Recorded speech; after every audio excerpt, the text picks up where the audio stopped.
Okay, so as you can probably tell by the title, I'm going to be refurbing the front upper arm, or front radius arm, whatever you want to call it. But, so, what you'd be doing is replacing these bearings, these shafts or whatever, just nuts and bolts and stuff.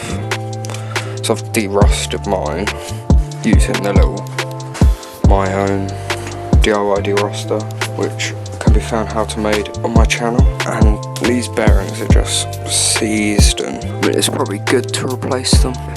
Yeah, I have already refurbed one side. You can see all the new stuff. Greased it up just so it's ready for when it's in the car. Looks good. You'll need this repair kit that I've got from Mini Spares or something, but that just has all the stuff you're gonna be replacing. What they say to use is a bearing puller tool, because you can't really like get them out without one.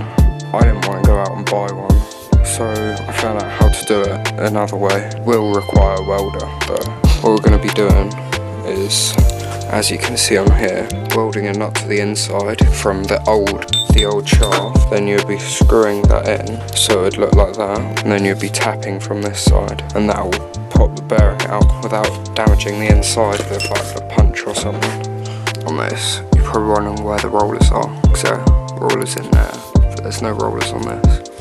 What I've had to do is break this outside rim bit off like this, where I've just welded the actual shaft on.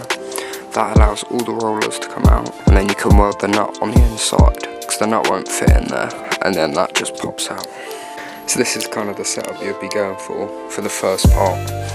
You have the shaft, the old shaft coming through, and you're going to be wanting to look to weld from there to there, and not getting it on the actual arm, and just your ground there on the end. And obviously, you just be welding up there to there.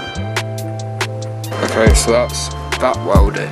It's not very good, but I mean, hopefully it works. So.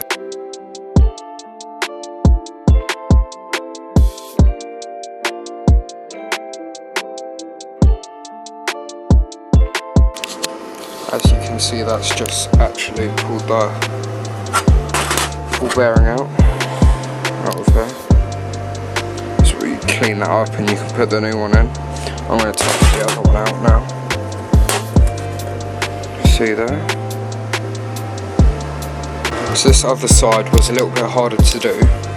I tried welding onto the outer rim, but it just kept on breaking off, as you can see on there, and all the rollers have gone everywhere.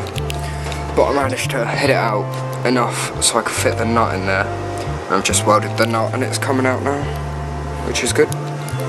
So that's off now, just unscrewed, and I could take the rod out this end. I'm just gonna clean the inside of that. I'm gonna put all the new stuff in now and show you what it looks like when it's done. Okay, so what I've just done off camera, I've managed to get this bolt out. I just used an impact gun, twisted it, loosened it, took it off, left it in my de-ruster for like 20 minutes, rubbed off all the surface rust or whatever, cleaned it, and that just slides in and out easily. I'm just going to press the bearings in now. I'll clean in there first, and then I'll just press them in with the vise. So they are like in the bag, they have a tiny bit of grease, but I'm just going to grease them up a bit more with the grease gun grease, because I mean that's what you're putting in anyway. So yeah, they do have two different sides. One's more rounded, one's more straight. I think I'm going to put the more rounded one on the inside. I don't think there is a right way. Okay, so I'm just pressing them in using the vise. Just like that. Okay, so I press them in, and then after I press them in, I just hit them with a socket to get them so they're not flush. They weren't flush when I took them out, so I thought I might as well put them in a little bit. What you can do is slide this through,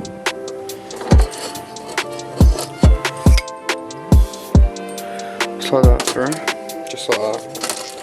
And this on this side.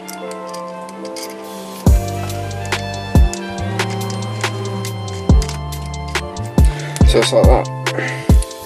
Now, when you get the thing, you see there's 2 different size washers.